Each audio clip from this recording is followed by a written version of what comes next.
The Danmei novel The Husky and His White Cat Shizun, with its original Chinese title ErHa Tadabai Mao Shizun, is the story of Mo Ran's tumultuous relationship with his Shizun Chu Wanning. But it's not just about these two. In this video, I'm going to talk about some of the other characters, specifically referring to the English novel version. First, I'll cover RanWan and Ye Wangxi, then Shui and Mei Hanxue.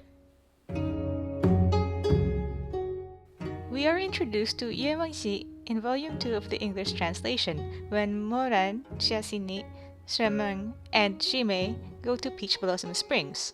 A disciple of Rufang sect, Ye Wangxi is described as a long-legged youth with a noble bearing. A true gentleman, he even buys food for Moran in Peach Blossom Springs when Moran discovers that he is unable to pay. We don't see him again until Moran and Chu Wanning are in Guyue. And once again being the hero, Ye Wangxi buys Song Chotong's freedom. It is also in this volume that we first meet RanWan, son of Lin Yi Rufang sect's leader. He's loud and brash, and there's definitely some animosity between him and Ye Wangxi. But when RanWan accidentally hits Song Chotong during his argument with Ye Wangxi, he's apologetic and even gives her medicine. In Volume 4, we learn that RanWan and Song Chotong are getting married, and Ye Wangxi is not happy about it.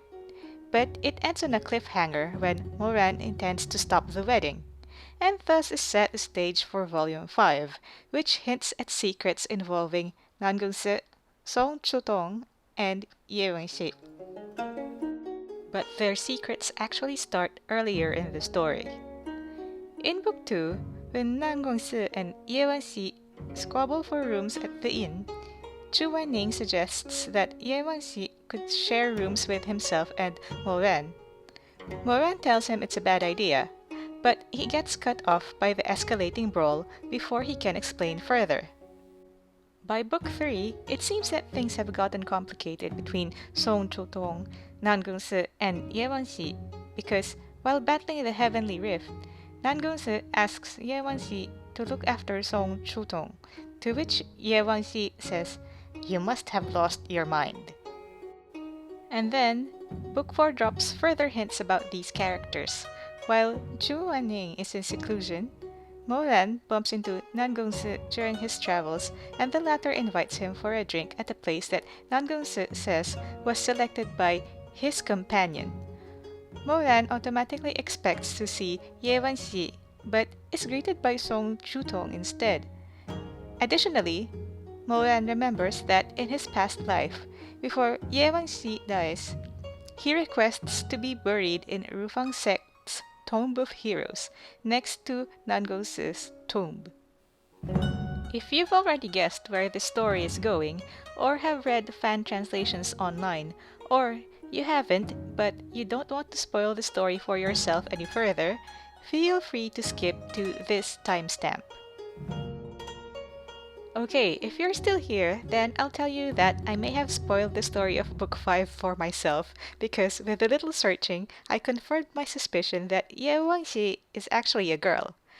I don't want to ruin my experience of Book 5 any further, so I stopped there.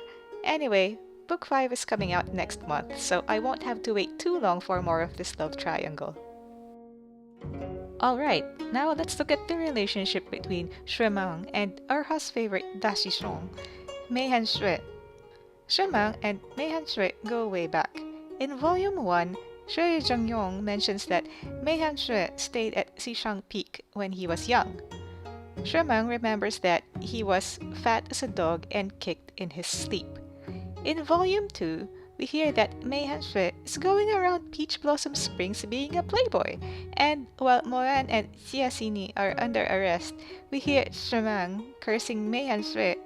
But it's not until Volume 3 that we actually meet the man behind the myth, and not only is he good-looking, he's leading the Kunlun Shui disciples in defending against the Heavenly Rift, but Shui is still cursing at him. It's not until late into Volume 4 that we find out why. Turns out, Mei Hanxue tried to grope Shremang at Peach Blossom Springs. Isn't that fruity?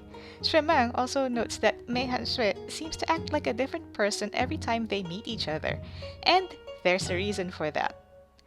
Again, if you don't want to spoil the story for yourself, or if you already read the translations online and know what's happened, please skip ahead to this timestamp.